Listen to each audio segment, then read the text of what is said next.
Welcome, and thanks for joining us for another episode of Co-Girls on Air, a podcast exploring all things technology, female leadership, careers, education, and topics within the nonprofit sector. On this episode, we will be interviewing Liz Bernau, who is one of the founders of Co-Girls United. So let's join Michaela and Liz to hear more of her story. Well, welcome, Liz. Thank you for coming on Co-Girls on Air. Do you think you could start by introducing yourself? Absolutely. My name is Elizabeth, or Liz Bernau, and I am a Flathead Valley resident. I've lived here my whole life. I have been a teacher for 20 years here in Kalispell. Wow. I got my bachelor's degree from the University of Great Falls. I have a bachelor's in both elementary education and special education.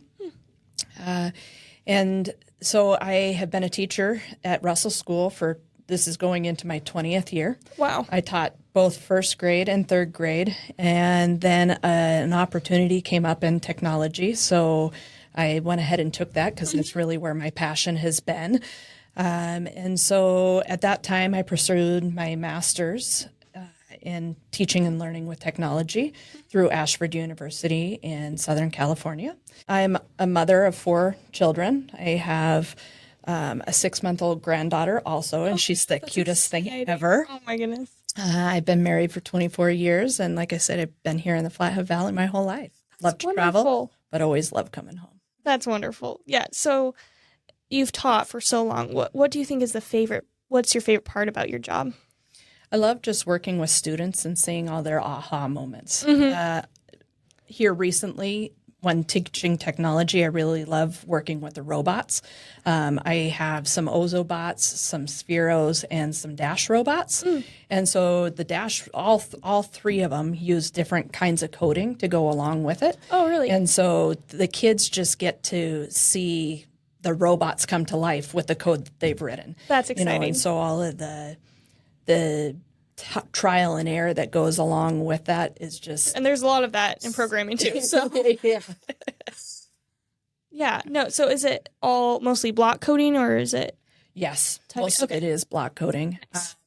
So I also do code.org with them. Once again, block coding. So I start off with code.org just to give them a little bit of a background. That's a good foundation too. And then we move into the robots, and it's so similar with the block coding that it makes for an easy transition. Yeah, flows nicely. What do you do with the robots? Do you program them to move around? Do you race them? What do you do? Yeah, I give them a variety of different challenges. Oh, okay. And so they're having to figure out how to use the blocks to complete the different challenges. Oh, nice. Okay. So some of them are like voice activation, making the robot do something after it's been voice activated, or going a certain amount of distance, or doing some special dances, or changing the lights, because it has lights, it has sounds. They can put their voice into it to make it say a variety of different things. That's exciting. Yeah. And then the Spheros, they learn to do things like making a different shape, because a Sphero is just a small round ball. And so I have them learn how to make the different shapes, so they're learning degrees and angles. And good, yeah. All those mathematical. Yeah, a lot of mathematical things to go with it. Well, and so you didn't always teach technology, right? No. I started off in first grade, and I was in first grade for 3 years, and it was right at about the time that smart boards came about. Oh, that was a big, And so that was my first really big dive in with technology, and I fell in love with it. And then I moved into third grade, and I determined I needed a class website, because I was having the students get on and go to different sites, and just finding how easily it was for them to get into a site that they shouldn't be in. Yeah. So I created a class website so that I could have them go directly to the locations that I needed them to. Yeah. And so that was a big moment for me, just learning how to make it work. Like how to. I started learning a little bit of HTML code at that time. You created a website. And then things got easier too with a lot of new sites, a lot more drag and drop. But that HTML code was fun. The basic, yeah. No, that is fun. Well, and kids, they find a way to get into everything. There was one time I was helping with a class, and they needed to download an extension for MIT App Inventor. And I took them to the extension site, but then they started clicking the big download now buttons, the big green ones. No, don't touch that. Don't touch that. Just go, scroll all the way down. Yep. Half of them still downloaded now. But, yeah, so that's All great of that those life learning all lessons. Yeah, I'm like, no, let's not do that now. We have to go delete that because that's not good. No, but it's great you found a solution for just creating your own website for the kids to go to. And so I guess that was about the time that I decided that if I was to ever get my master's in anything, I knew that I wanted to get it in technology. Okay.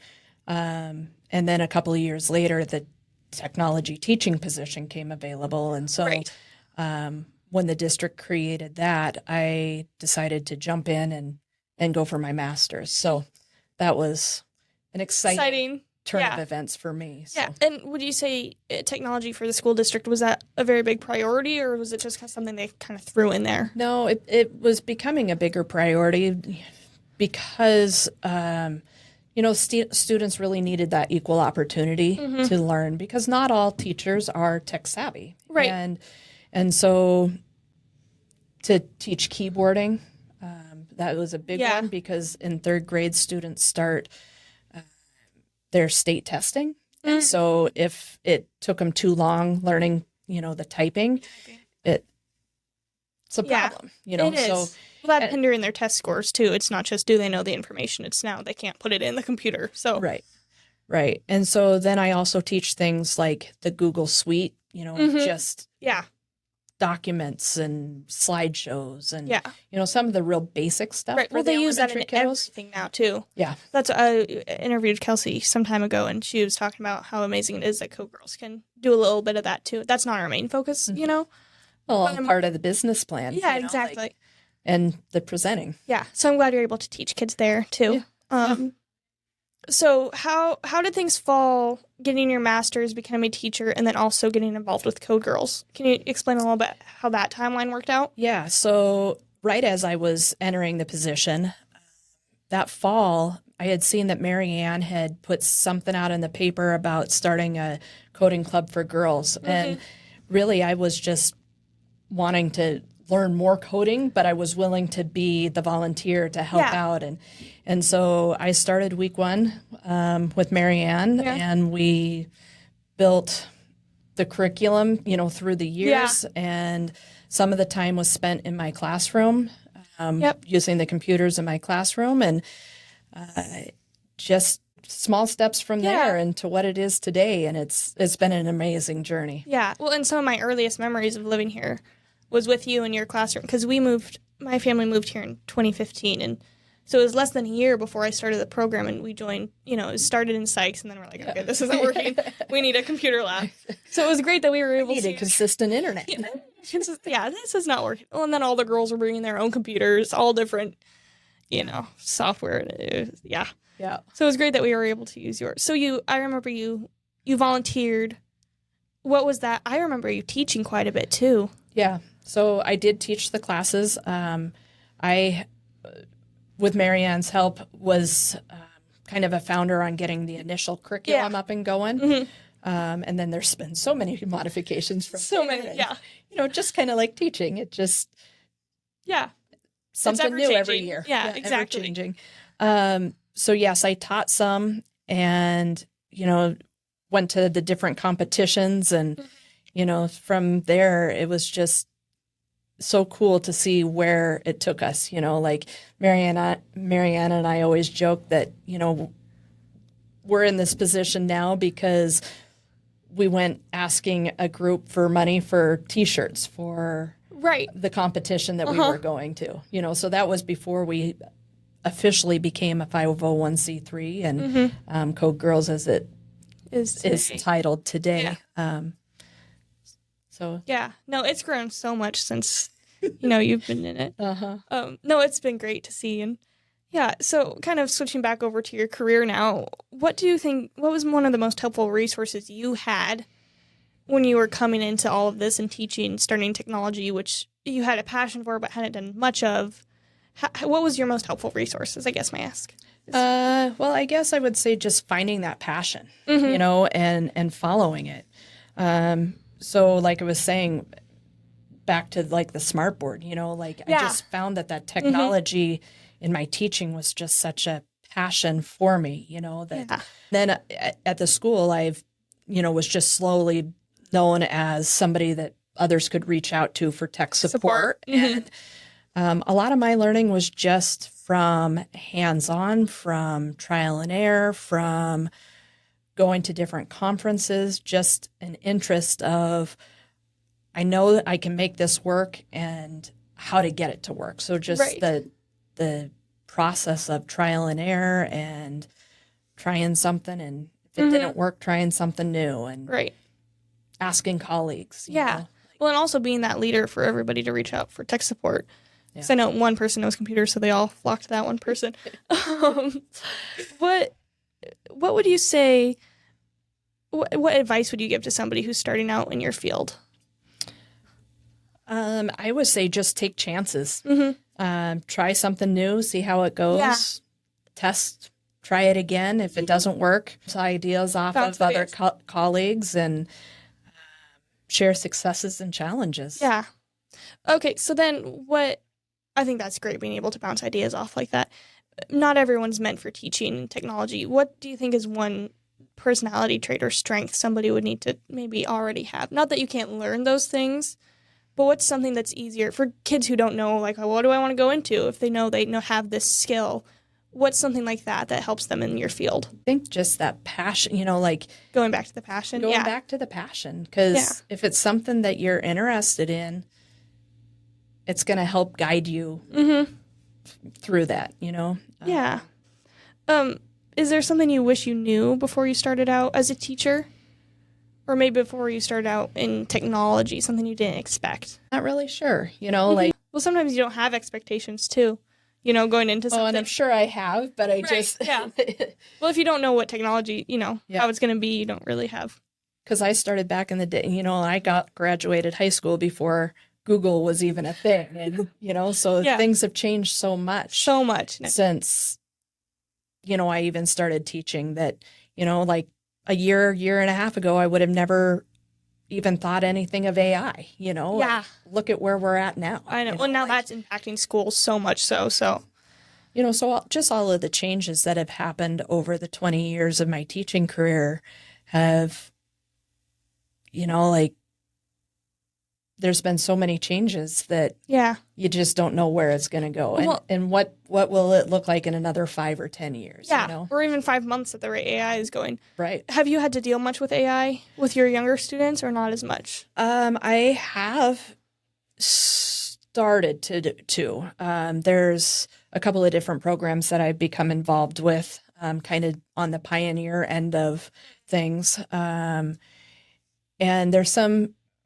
School AI is one that I've been using that has a chatbot available for the student that the teacher can set up all of the parameters on the back end and then give them a link. Well, that's really interesting. Then it guides all of their conversation. So it's really cool because it is personalized for each individual student based on how they answer the questions. But then as a teacher on the back end, I can see all of the chat history and I can see how they're interacting. And then if I need to have conversation with a student about how they're interacting, I can, or it can help me guide further questions with that student too. Yeah. Well, if they're all asking the same question, you're like, oh, maybe we should touch on that a little bit more. Yeah. No, that's a wonderful tool to be able to use, because I've only had experience with, I've been taking some classes at FECC, and it's always like, don't use any AI, we scan for it. So I'm glad that you're able to use it in a positive way and not just... Yeah, and I think in that realm, in the middle school, high school realm, they're so worried about cheating. And I think you've got to take it outside of the cheating. Yeah. Like, how can you use it as a tool to guide and help, and not just giving them questions that they can go and Google. You don't just want to block it off. Yeah. It's teaching them to be independent learners that, not just copying and pasting, thinking outside the box. Well, that's definitely where the struggle is now with, schools. But I like that, you're able to use it as a tool and not just just ignore this. Because now it's always going to be there. AI is always going to, play some part, whether it's larger or smaller. So I like that you're utilizing that in not a negative way. Yeah. Yeah. Do you have any last thoughts before we wrap up here? Pleased to have been a part of the journey, you know, and I love seeing all of the new things that are happening, and love talking to Marianne and getting updates and reports, and just so exciting to see how many girls are involved. Yeah. And the program's grown so much in these last few years, particularly. Yeah. Yeah. No, it's been really cool to see. Well, thank you so much for joining us. Yes, thank you so much for having me. Thank you for listening to this episode. Next time on Co-Girls on Air. So it was the 70s, mid-70s, and when I graduated with my degree in computer science, which was very rare, first of all, to have that degree. Yeah, just in general, right? Right. I didn't even know it was offered until I got to college and took my first computer class and wanted to keep going. I was, it was like 2 women in our graduating class of a big school. And so I got a job and naively didn't understand there was a difference between men and women in the workplace. But it was hard.